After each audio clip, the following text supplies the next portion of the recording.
बिस्मिल्लाहिर्रहमानिर्रहीम अस्सलाम वालेकुम ज़मा ग्रान ख्वागा मलगरो दोस्तानो चरता चवई खाद और आबादो सही गाड़ी न ज़का कोच नन सबा तासो गोरे चे हालात संग रवान दी पाकिस्तान की दी वक्त के हम के पी हाउस पार्लियामेंट हाउस लाजेस दा टोल चिकम दा पोजीशन वाले दी खास कर दा खैबर पख्तूनख्वा वज़ीर आला टोला कबीना टोले में सुर कड़ी दी और एहतजाज रवान दे नन वेम औरज दा په شپږم په پارلیمنت کې هاوس کې یا په لاجس کې هم کورنو خو پارلیمنت هاوس کې اپوزیشن لیډر سره دا ډېر لوی عجیبه غونې یو سیستم روان دی دا منې به راځو چې عمران خان اوس کم ځای ته منتقل کوي او زمونو سره خبرې هم وشولې سلمان او سره چې په دې حوالې سره به هم تاسو ته اپډیټ درکو او ورسره په ملک کې دی وخت کې روان سدي او بیا راځو په پاک افغان چې کوم دړکا خواجه آصف کړي وا چې افغانستان باندې بیا ما حمله وکړو په هغه جواب کې ذبیح الله مجاهد سے بقاعده بیان راغله او د سخت بیان راغله اوس په دې حالاتو کې چې یو طرف ته دلته پاکستان کې اندرونی اړې غړې کتا سو ګوري نو هغه نه کنټرول کیږي نو بل طرف ته چې کوم ګوندی هودونو سره بیا خاص کر افغانستان ان ملک سره دی حالات خرابولو سو وجوهات کې دي شي او پاکستان دی وخت کې کم مشکلاتو کې گیر دی ولو براشو په دې حواله سره چې نن هم کم تحریک انصاف پارلیمنټیرین دی یا نور اپوزیشن دی ور سره بیا خاص کر خیبر پختونخوا وزیر الله سہیل افریدی دا غیر سره ونډه کابینه دا الته ټیک ته صوبې کې ورپسې خبرې هم کیږي سوشل میډیا باندې نورم مخالف هغه چلیږي چې صوبې هم داسې پرېښي دا او دلته کې هغه دا خو دلته کوم ایشو دا هغه د عمران خان په صحت حوالې سره ده عمران خان صحت یعنې د سترګې په حوالې سره چې هغه بینهایي ختم شوي ده او علاج لا اوسه پورې پراپر هغه نه دی شروع شوی نو په دې حوالې سره حکومت اسټیبلیشمنټ ډېر زیات پریشانه دی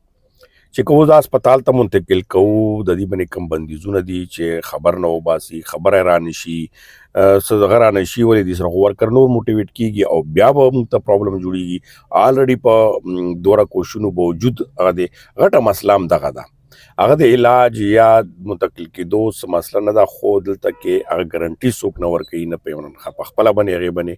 باوري دي چې که داسې بیا هم څه خبره وکړه بیانیه جوړه کړه نو موږ خو بېړاسې هم غرق کړه دا نوره به هم غرقه شي اوس عجیبه غونې صورتحال دی چې پارلیمنټیرین غریبان عام پولیس یې ورته ودرولي د هغو د لاسه بېزتي کېږي سی ایم کے پی په خپل کے پی هاوس کې بند کړی دا بار روزي روډو ته روزي کوشش وکړي خو څه نشي کولی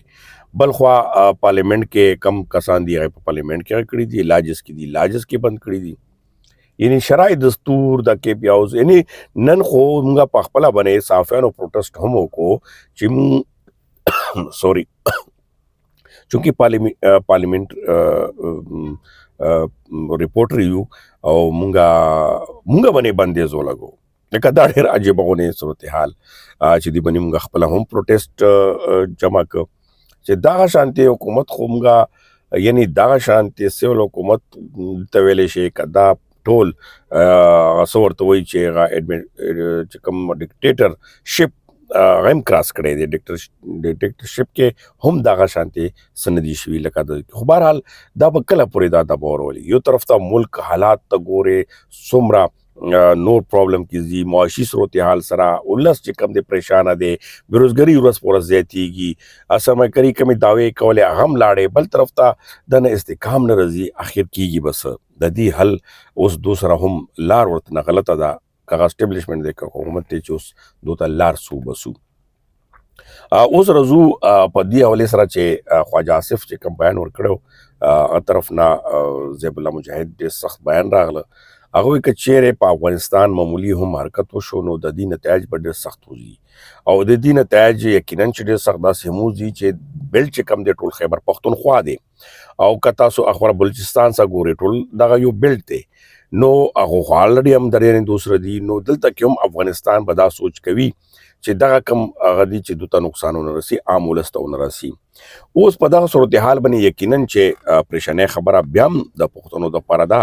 که چیرې حکومت پاکستان دغه شانتي حرکت وکړو نو یقینا چې افغانستان حکومت په